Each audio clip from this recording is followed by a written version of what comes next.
say karma versus virtue. I'm saying sin versus being a sinner versus being a saint. Okay, but what defines the difference of that is always the actions.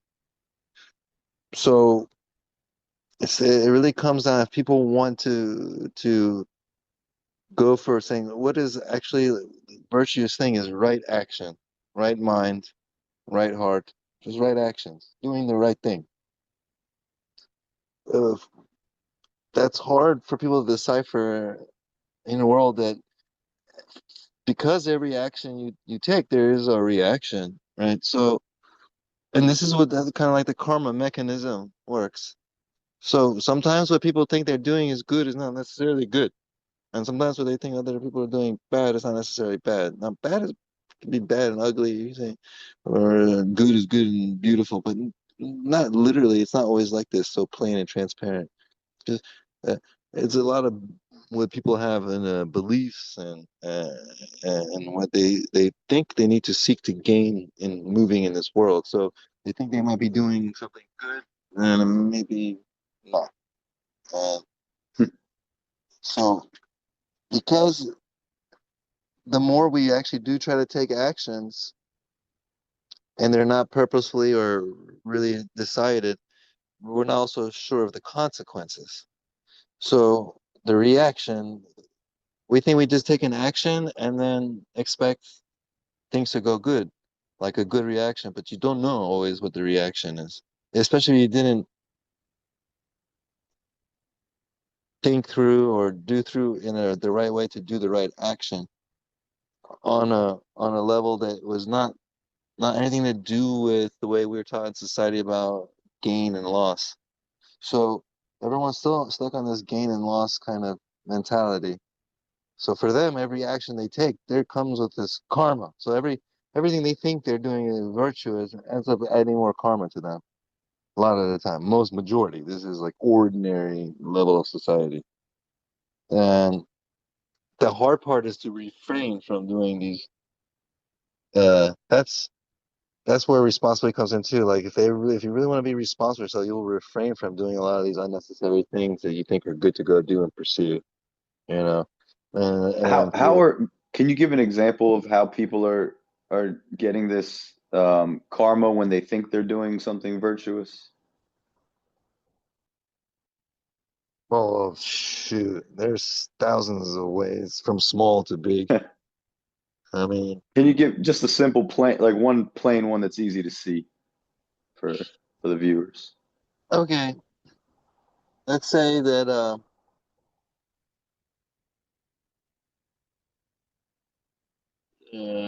seeking to. Well, how about this? Seeking. Period. Seeking. Seeking. Seeking. Oh, always is they're making a person go from here to there to there to there to there to there, there and there and there and there. So that they're never really experiencing life as life is, and its beautiful state that it really is and how it works. Nothing is So ever good enough. they're seeking, chasing, yet they're constantly trying to be content from something, but it's nothing's ever good enough. So say they're chasing a good feeling or relaxation, they're traveling the world, but then they end up eventually right back in the same place and oh, they've aged, or oh, now their health is suffering. Like, is that what you mean? Like they think they're doing all these good things, but then later they come back to haunt them. That is, yeah, that sums it up pretty generalistically, in a way, so to speak. I was looking for something general. Okay. Another way you might put it is, excuse me, is like if a person were to do something specifically for the purposes of influence or optics or, any reason other than their own desire for, whatever it is, a common good, this or that, without any other motivation. There is no look to gain anything, simply to help. those are the two distinctions. Somebody's doing it because they desire to, for no other reason than they desire to do it. Mm. And the other person is doing it because they desire something else. And Yes. they're doing this thing in order to attain that something else. Remember, wanting is not having, and therefore it's suffering. And people want and want and want and want and want and want and want. Mm. So there's karma involved in that wanting period, wanting process. Yeah, Yes, there's an because everything exchange. you need, you already have. Everything you want is simply to add on to your already complete self. So not feeling complete is actually karmatic. Absolutely. That where is the unconditional love for yourself, or the world itself, or life? Mm. Wow. So if you're not practicing the highest virtue, then there's some kind of karma involved. Is that fair to say? That's why peace is up there with one of the higher virtues, because why? It's still. It's stillness. It's not creating any karma. Mm. That's neat. So I'd like There's to take the conversation to love and mm. love as a choice versus an emotion or lust. Um, how do you explain the difference between loving as a feeling or like lust and love as a choice?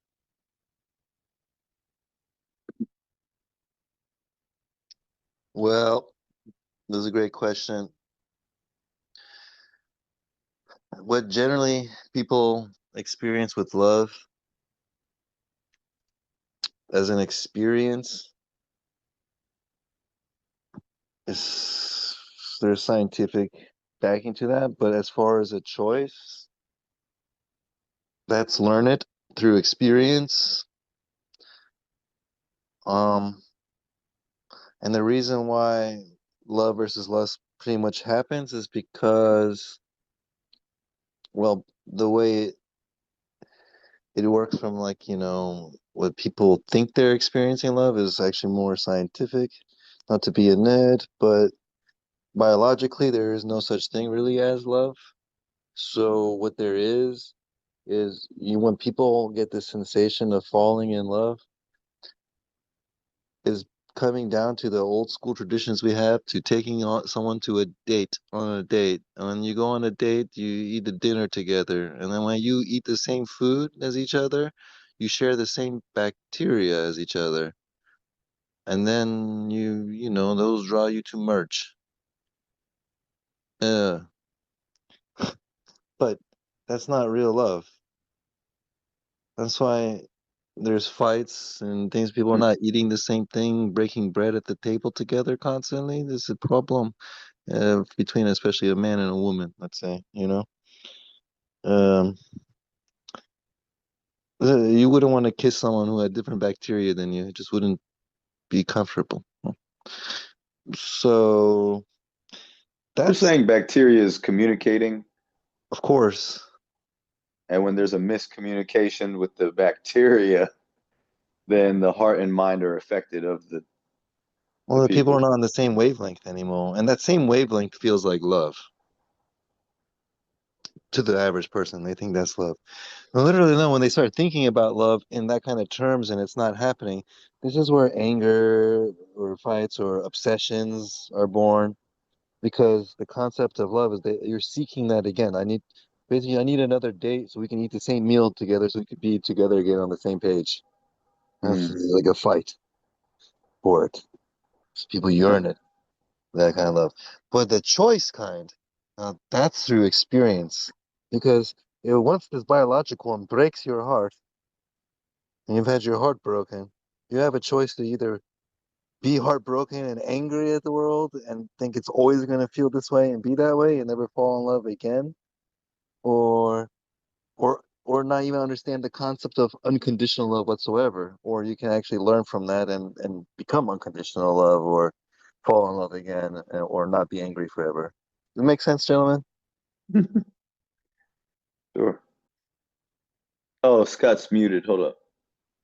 Sorry, Mr. that was Scott. my fault. No problem. Did you have something to add? Yeah, so I was gonna say that so love as a choice is more akin to unconditional love, and love as an emotion or lust or chemical love is what we all start out with to learn about love as a choice. Correct.